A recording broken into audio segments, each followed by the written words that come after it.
This is the 128th Taiku in the Babylonian Talmud, and as I mentioned in one of the previous Taiku videos, that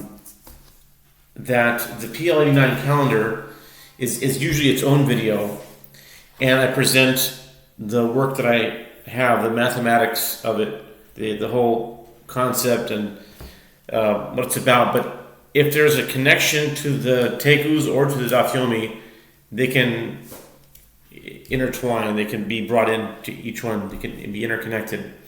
And today, this particular Taiku is absolutely one of the reasons why I do this thing. It keeps me going. When I see these types of alignments or these parallelings, these connected things, when I sometimes all these numbers and calculations and studies can get confusing, and quite frankly, it's hard to see the light, so to speak, the light at the end of the tunnel. But when I see these things, and I'm seeing them more often, which really is a good sign, it really positively inspires me to keep going. But this is the 128th Taiku in the Babylonian Talmud, and it appears in Tractate Bava Kamma, page 58. This is really amazing because the parsha of the day, the parsha of the week, is Parshas Noach. Remember, I'm doing this for yesterday. Yesterday is Shabbat, Parshas Noach, and the gematria of Noach is 58. And this is the 128th Taiku, but it appears on Bava Kamma, page number 58. Which is really amazing because in truth, 58 is actually, if you look at it literally in the Babylonian Talmud, it's really actually page 57. Why? Because the Babylonian Talmud starts on page 2. So any page number, and you look at the page number, really if you want the actual page number, the actual number of pages itself, you subtract 1 because it never had a page number 1.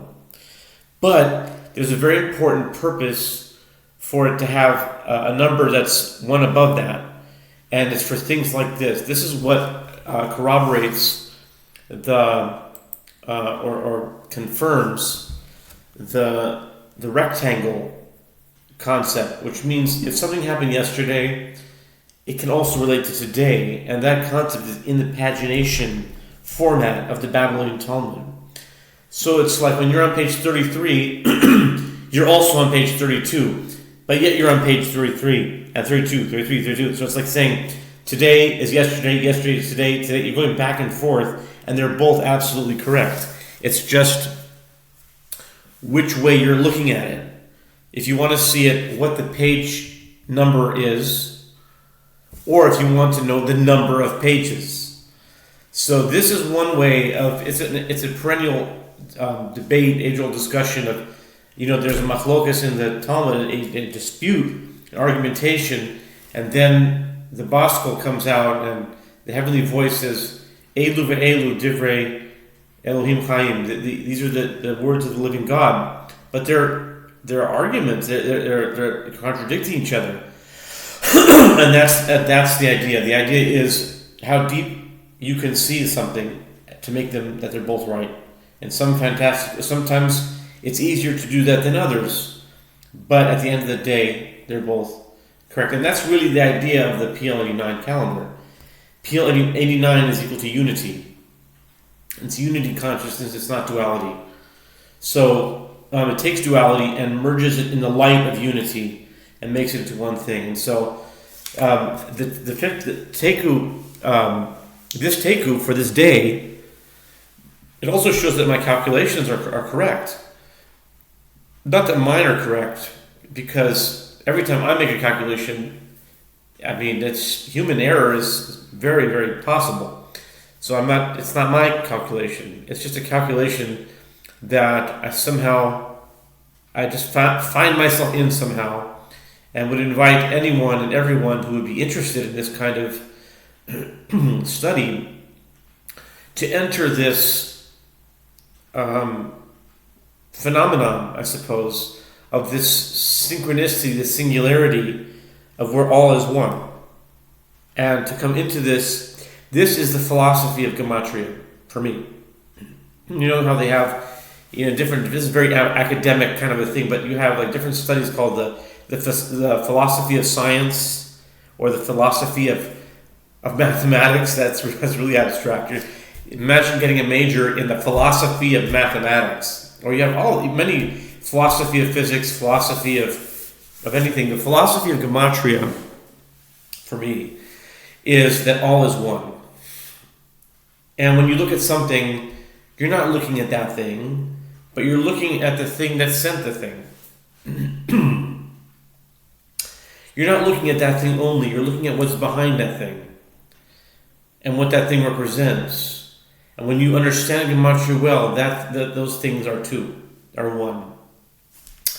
And so when I go to shul and I hear Parshas Noach being laid, and I think about Noach equaling 58, and then the Taiku for this day appears on Bava Kamma, page 58. But wait, no, that was yesterday. Yesterday it said 58, but today it's actually going to be 58 because yesterday was actually 57 pages worth.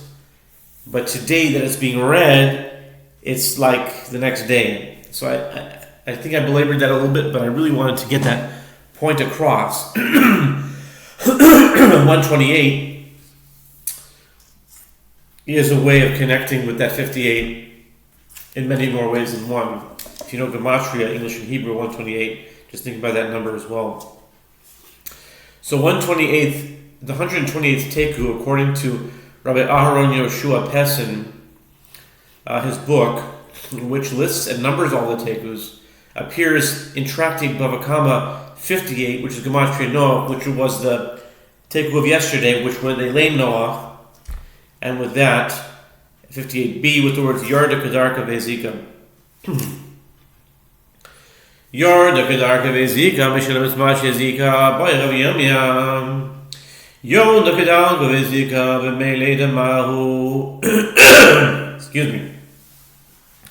The Mishnah teaches if the animal descended into the garden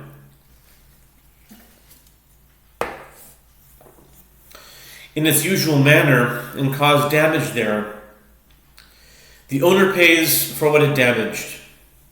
Rabbi Yirmiyah asks, if the animal descended in its usual manner and gave birth to a calf there and damaged the produce with amniotic fluid,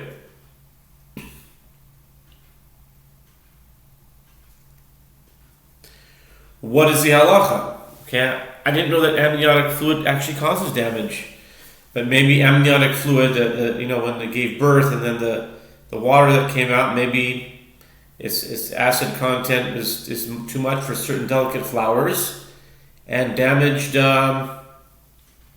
some very expensive and costly, I'm in the business, spices, even though I don't deal with saffron that much, but saffron is very, very expensive.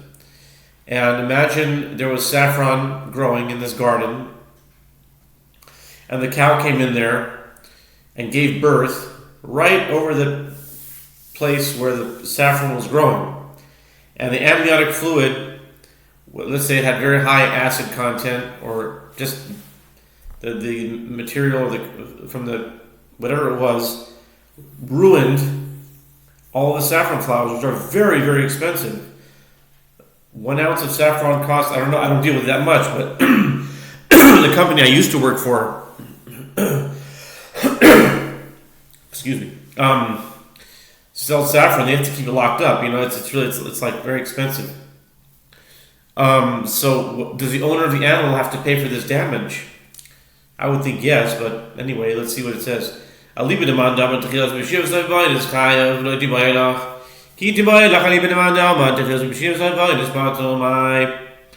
Gemara clarifies Rabbi Yirmiyah's question. Do not raise the dilemma in accordance with the opinion of the one who says that one is liable in a case of damage that is initially through negligence and ultimately by accident. This is an ongoing thing.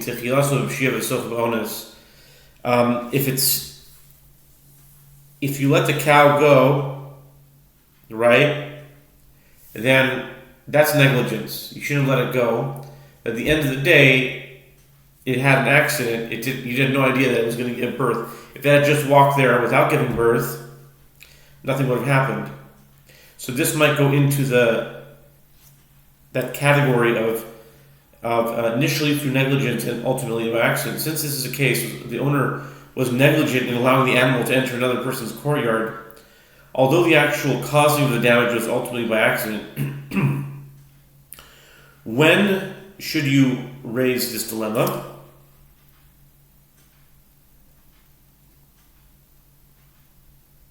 By the way, the Taiku is on 58b, I should mention to you, but it starts, what I'm reading right now is actually on 58a. It's the bottom of 58a. I should have announced at the beginning.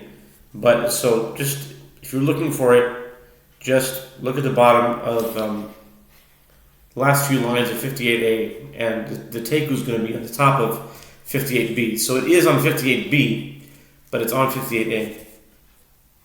Okay. It's like Noach and Chain Noach.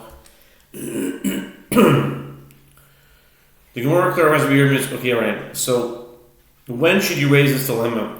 Raise it in accordance with the opinion of the one who says that one is exempt in a case that is initially through negligence and ultimately by accident. What is the halach in this case? Mi amrina, do we say, Kevin de Chassid Zabayin's patur or Dilma Hacha Kula B'Shiahu, the Kevin de Chazi, the Krevala Melad, Ibarle Netorah. And now on the top of 58b, Ule is Tamore Begava. Taiku. The two sides of the question are as follows. Do we say that since this case is initially through negligence and ultimately by accident, he is exempt from liability? Or perhaps here in this case, it is entirely due to his negligence, since he saw that the animal was close to giving birth and he should have safeguarded it adequately, now top of 58b, and taken care of it, and he bears the responsibility for failing to do so. The dilemma shall stand unresolved, and we must wait for the coming of Messiah, the son of David, and the son of Joseph, may it be so in our day, and Elijah the prophet, to herald his coming, and to answer our questions, and again to voice my, I like to call the 318th Taiku is, why is it that Elijah answers the questions? And why not the Messiah himself? Or perhaps the Messiah does answer himself and we just didn't know it all along.